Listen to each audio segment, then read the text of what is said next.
Hey, it's Monday. You know what that means. It's weekend update.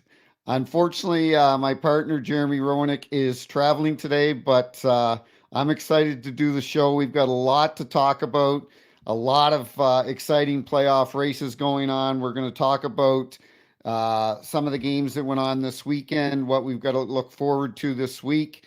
But first, I want to give a quick shout out to our sponsors. JR's Whiskey in the Wild, one of the best whiskeys you'll ever have. You'll have to give that a shout or give that a taste. And also to Bet Online. The tournament is here. It's a crazy weekend. It was a lot of fun to watch.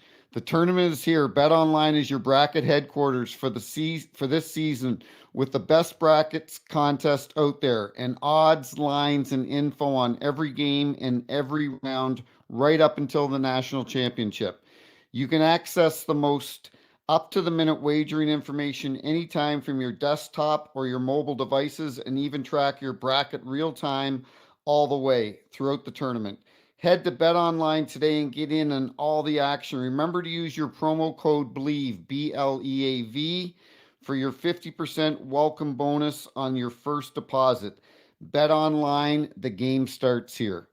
Thank you very much to Bet Online and also Whiskey in the Wild. Crazy weekend in the National Hockey League, a lot going on. I did want to give a quick shout out to Shane Doan's son, Josh Doan. Shane Doan was a legend in the NHL, played for the Arizona Coyotes, originally for the Phoenix Coyotes. The guy was an absolute warrior when he played. We didn't necessarily hit it off all the time, but this guy, I respected him very much. I respected the game he played. He played it hard nose, had a lot of offensive power as well. But his son Josh played in his first NHL game this past weekend and scored 2 goals. Got called up from Tucson. The game was in Arizona, and Shane and his wife were there to witness this great event for their family. And I'm really happy for Shane, really happy for Josh, and really happy for the Doan family. So, congratulations to Josh Doan on not only scoring one in your first NHL game, but scoring two. That's a remarkable feat. Uh, Congrats to Sam Reinhart for now reaching 50 goals along with Austin Matthews. Austin Matthews has now scored 60 goals in his past 2 seasons. That's an incredible achievement by an incredible player. Austin Matthews is one of the elite players in this league. And 60 goals is tough to do. 50 is tough to do. 40 is tough to do. But to score 60 in twice in his career is a real testament to the talent that this young man is and a testament to the work that he's put in. But now, guess what, Austin? The proof is in the pudding when it comes to the playoffs. And I've been not just critical on Austin Matthews because I love Austin Matthews. I love the Toronto Maple Leafs and a lot of the players on that team. But now it comes down to playoff time. The playoffs, it's April 1st today, it's April Fools, and the playoffs are starting in a little over 18 days. The regular season's over April 18th, so we have 18 days to go. And that's really when it comes down to whether you're able to back up your regular season into the playoffs, because that Toronto Maple Leafs team needs Austin Matthews firing on all cylinders in order for them to make the playoffs. So congrats to those three guys for the first guys to reach 50 goals. It's a tremendous accomplishment. Few games I want to go over this weekend. One hit close to home here on Saturday night. The St. Louis Blues were home to the San Jose Sharks, arguably the worst team in the National Hockey League. And St. Louis was coming into this playing pretty good hockey. Um, yes, they were 5 points behind Vegas, and now they're currently 5 points behind the LA Kings. But they win that game Saturday night against the worst team in the NHL, playing at home in St. Louis at the Enterprise Center. And all of a sudden, they're only 3 points out. 3 points with 8, 10, 11 games to go is very doable. And what happened? St. Louis, only I guess it's appropriate since it was Easter, they laid a big egg. They lose 4-0 at home, and quite honest, it was embarrassing, and it's tough to say. I'm a Blues fan. I live here in St. Louis. Friends with a few of the players on their team, the general manager, and it's tough to call them out, but unfortunately, it has to happen because you cannot lose that game. And one thing I don't understand with Drew Bannister, the head coach of the St. Louis Blues, he played Joel Hofer. And I understand you have to get your backup in. There's only so many games left throughout the remainder of the season. And Joel Hofer's played some pretty good hockey for the Blues this year, but Jordan Binnington has been on another level this year. Jordan Binnington is, if they were going to give out the most valuable player uh, for each individual team, Jordan Binnington would be that player for the Blues. He is bar none been the best player for the Blues. And they started Hofer. He allowed 3 goals on 19 shots. He made 16 saves. They threw 35 shots at Mackenzie Blackwood, the Blues did. But at the end of the day, they lost 3-0. And I think it's pretty safe to say that any chance that the Blues had of making the playoffs are probably done. So, um, another team where they haven't been getting, they weren't getting good goaltending all year, but they have been getting incredible goaltending the last few weeks after they made the trade for Jake Allen from the Montreal Canadiens, is the New Jersey Devils. There's one game on Friday night. I actually played golf with Marty Brodeur on Friday afternoon, and I know he was looking forward to watching that game. And any chance that the Devils had of making the playoffs, they had to beat Buffalo. Buffalo has had a terrible year. They're on a 10 or 12-year rebuild right now, which is embarrassing for that fan base and that organization. And New Jersey goes into Buffalo and they lose 5-2. Really, uh, it's the ship has sailed for the New Jersey Devils, and we'll get into the playoff race in a second. Um, sticking with Buffalo, I don't know if a lot of you saw on Saturday night. Toronto was in there. Toronto won 3-0 over the Sabres. And two things that stuck out to me during that game, after the game. So if anybody knows, Toronto, the tickets are very expensive in Toronto, and a lot of that's because of the corporate sponsorships, and a lot of them buy up. A lot of these corporations buy the tickets, so the tickets are very expensive. And Buffalo, it's a lot less expensive for Toronto fans to go down and watch games in Buffalo. And I would say a good 70, 80, maybe 90% of the building was cheering for Toronto. It was remarkable. Toronto would score, and it looked like it was a home game. And Dylan Cousins from Buffalo made a comment after the game, and he was taking a shot at his fans. And he said, I wish our fans traveled the way Toronto fans do. Well, Dylan, I think you're a remarkable player, but that really was a stupid thing to say because your team has stunk the last few years, and you're lucky to get a full house at the Buffalo in the Buffalo arena for a home game because you guys have been so horrendous this year and for the past few years.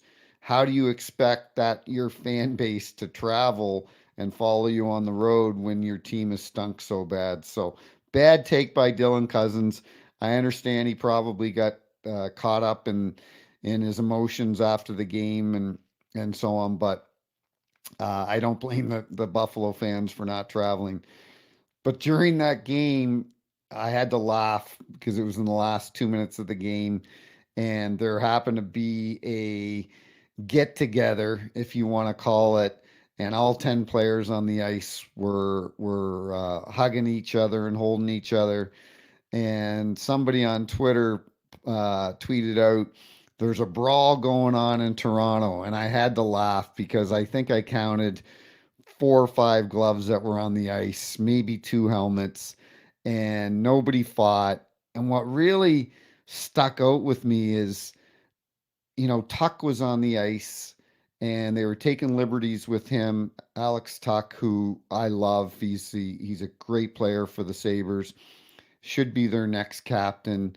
And nobody on Buffalo stuck up for him. Like, drop your gloves, fill somebody in, get in a fight, get suspended. Who cares? Your team is not making the playoffs, but show some friggin' emotion and stand up for your teammates. And everybody, almost everybody out of the 10, 12 players on the ice, including the goaltenders, they all primarily had their gloves on. I couldn't believe that. I'm like, and this person that tweeted out there's a brawl, I go, you want to see a brawl? Look up on YouTube and look up the Blackhawks and the Blues back in the day. That was a brawl. This was nothing but a hug fest. And somebody said to me, and they were being sincere, they said, "But Timmy, isn't there a rule that you can't drop your gloves in the last few minutes of the game?" And I go, "Yeah, it's a new rule. It's called the crazy glue rule." And your gloves are glued onto your hands. Like, give me a break. Our game has changed, but you can still show emotion. You can still stick up for your teammates. We still allow fighting in the NHL, and I think that was a perfect opportunity for a Buffalo player to say, "You know what? I've had enough, and we're going to stick up for our team." So great games this weekend. I watched Washington play. Um, they were they were playing. Just lost it here. They were playing Boston. It was a great hockey game. Washington needs the points. They're trying to stay ahead of Detroit for that last playoff spot. I think they will stay ahead of Detroit. Detroit, for whatever reason, hasn't wowed me the last month, and that was a team at the trade deadline. I thought Detroit would make the playoffs for sure, but Washington Capitals, which I give Ovi a ton of credit. Their goalie, Charlie Sideburns Lindgren, has played exceptional in the past month. He's taken over the starting goaltender's role from Darcy Kemper. They go into Boston, they get a point. They had a chance of getting two. Oh, I was watching the shootout. Ovi's going in on the shootout, and just something told me he's not going to score in this shootout. And I don't know what his stats are, but I bet you they aren't great when it comes to shootout goals. Much like Wayne Gretzky. Wayne Gretzky wasn't the best in shootouts, um, and or penalty shots, and because he didn't play in the era where there was a shootout. But Gretz would tell you he wasn't the best in penalty shots, and I find that amazing that two of the best players to ever play the game, their one of their strengths is not penalty shots and or shootout goals. So, but Washington got a very valuable point there. Uh, Calgary beat the LA Kings. The LA Kings, if it wasn't for Minnesota shitting the bed the last month, St. Louis falling off, LA Kings, I don't know what to make of them. They're a team that will probably make the playoffs, but I don't see going very far. They lost to Calgary 4-2. Chicago went into Philly, and I would not have wanted to be in that Philly dressing room after the game, listening to Torts because Philly took a ass beating in at home to Chicago, losing 5-1. That is just a game the Flyers cannot lose. And Washington's on their heels, Detroit's on their heels. Philly's in some serious trouble. You know, they're relying on Sam Harrison, their goalie right now, to try to get them into the playoffs. But in all fairness to him, this is a guy that wasn't the projected number one starter. Carter Hart was the number one goalie until he had to step away from the team for issues we're all aware of. Philly signed this big Russian dude. He's 6'7". He's the tallest goaltender ever to play in the NHL.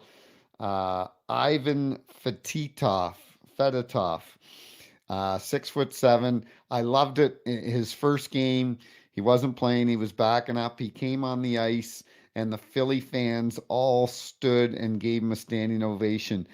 I hope this week we can see him play in a game because if we can and he wins, he will become an instant hero and folklore in Philly because that's how they will treat this guy. He's a mammoth of a man. I've seen interviews with him. He looks like he's got a tremendous personality, so I'm hoping he gets in the lineup because the Philly fans are going to embrace him and it would be fun to watch. Vegas. Vegas is starting to look like the team that we thought could possibly win back-to-back Stanley Cups.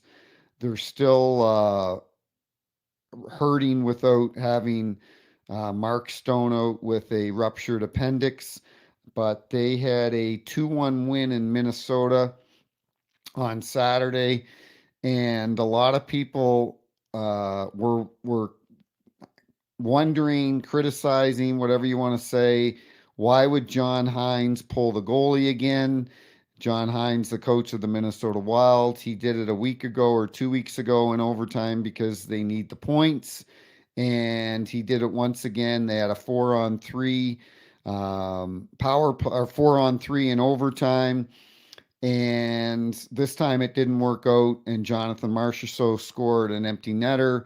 And a lot of people didn't know this until he was the he did it a few weeks ago. Because he pulled the goalie, the NHL rules states that if you pull your goalie in overtime, you don't get the 1 point. So he was going for the 2 points. I agree 100% with his tactic.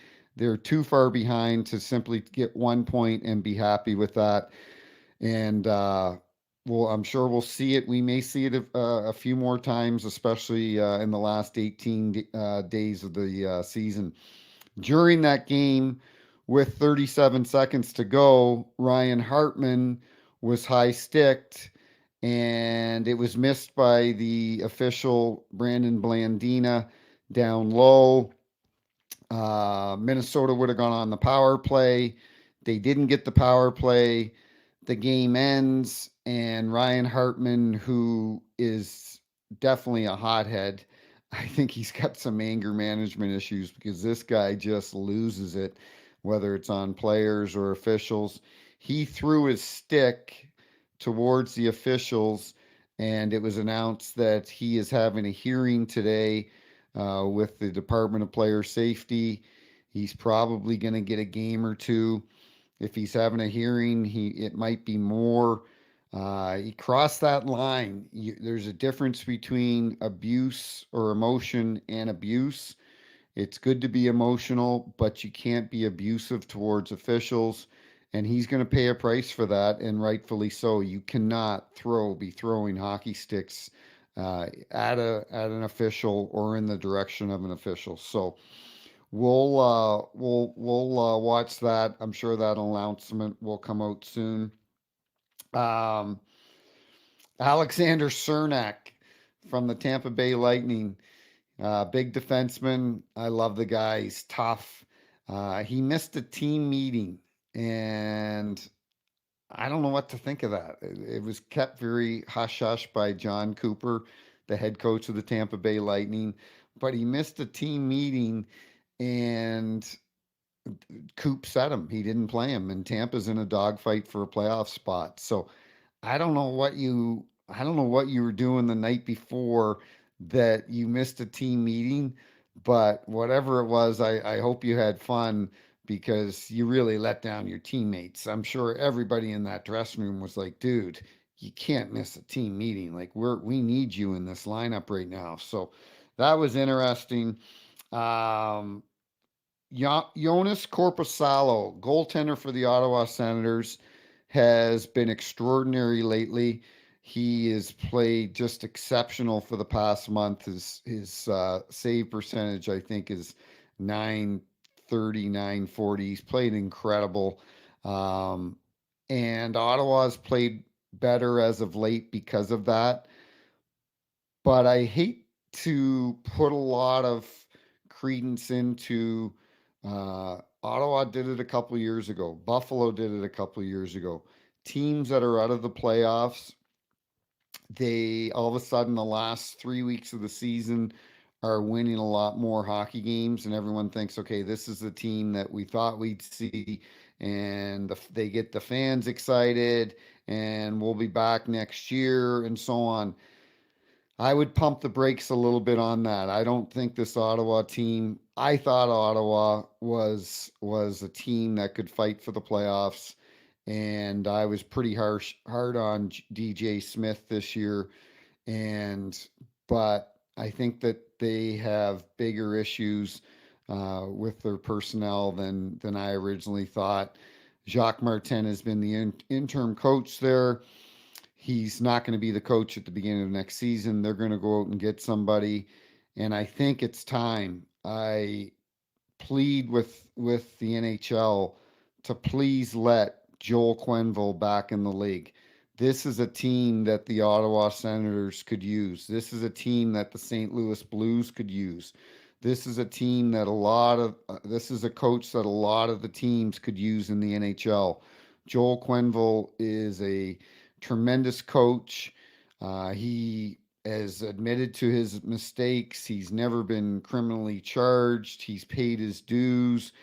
And I think it's time for the NHL to let this man earn a living and coach in the National Hockey League. So we'll see if it happens. It's going to be interesting. Uh, we saw the New York Islanders make a coaching change. I didn't necessarily think that Lane Lambert was doing a terrible job, but JR and I both agreed that bringing on Patrick Waugh was a good move, and we were both pumped. We're like, you know what? Patrick's going to get them into the playoffs. And this is just a team that continues to flounder. They've got 77 points. They're 5 points out of the playoffs, out of a playoff spot, much like the St. Louis Blues being 5 points out. I just don't see the St. Louis or the New York Islanders making the playoffs. And I love Lou Lamoriello. He's the general manager of the Islanders. He's done a tremendous job. He's had a great career. But that this is a team they're going to have to reevaluate after the season and see what they need to change. They have been besieged by some injuries, so it'll be interesting to see Detroit, as I mentioned, fighting for a playoff spot, 2 points behind the Philadelphia Flyers. I just don't have a lot of hope that Detroit is going to pull this out. They're not getting the goaltending that Washington's getting with Alex Lyons in net, and I just don't see Detroit making it. And selfishly, I hope Washington makes it because I think it would be great for the league to have Ovi in the playoffs. And I'm looking forward to. We got to see a little glimpse of it a few days ago. Boston and Washington, and I'm looking forward if Boston and Florida, if Boston and Florida meet in the playoffs, this is going to be an absolute war. These two teams do not like each other. It started last year in the playoffs. It's physical, it's mean. You've got Brad Marchand, who's 5'9" on a good day, fighting Miko Mikala, who's 6'4" or 5. these teams do not like each other. And then I saw this morning my good buddy Pat Maroon, the big rig, he's back to skating. He had some minor back surgery 2 months ago, and he's back to skating. So can you imagine Florida and Boston with the big rig in the lineup?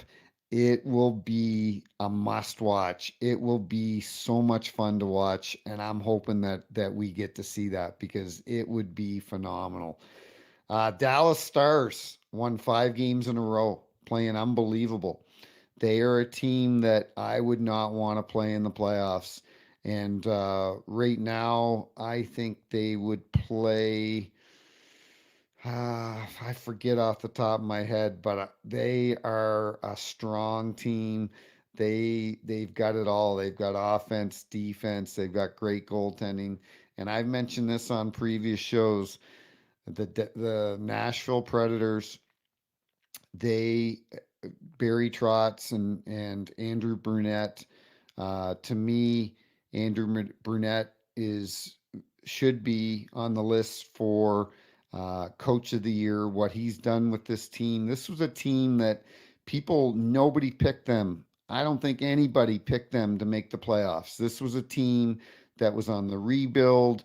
They had traded a few players. They had brought O'Reilly in, and it looked like a team that was kind of doing a retool and would maybe be back in the playoffs in the next year or two. And the Dallas Stars are playing incredible. Winnipeg Jets kind of fallen off lately. Um, but that's still a team that I really like. I love how they're built.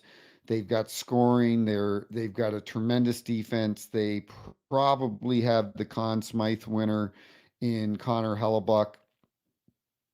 And that Winnipeg Stadium, when it's full, it seats 14-5 in the playoffs. I've refereed in the playoffs there. It is one of the loudest buildings in the world. It's a tough environment for a team to come into, and I would not want to play the Winnipeg Jets. Let's talk about quickly McKinnon, Kucherov, and McDavid. McKinnon's got 127 points. Unbelievable. Kucherov's got 126 points. Unbelievable. And McDavid's got 125 points. It's incredible what these three guys are doing. I watched McDavid just absolutely tear apart Anaheim the other day. I'm sure he was sitting in the dressing room going, boys, we're going to pad the stats today because it was 5-0 real quick against the Ducks. And I think he had 3 points in that game. It's going to come down to the final game of the year. These guys, they won't publicly say it, but I know the competitive nature from all three of these guys. And each one of them, they want to be able to say that they won the scoring race. So it's going to be a great finish. We've got 18 days of great hockey to be played, and then the playoffs start, and that's when you put your big boy pants on, and that's when the guys that have never thrown a check for 82 games during the regular season, all of a sudden in the first round is the ugliest, dirtiest. It's you're in the trenches, the scrums after the whistle. It is the most fun hockey to watch in the playoffs because the 8 seed, they feel like they can beat the first seed, and anybody that gets in feels that they can get in.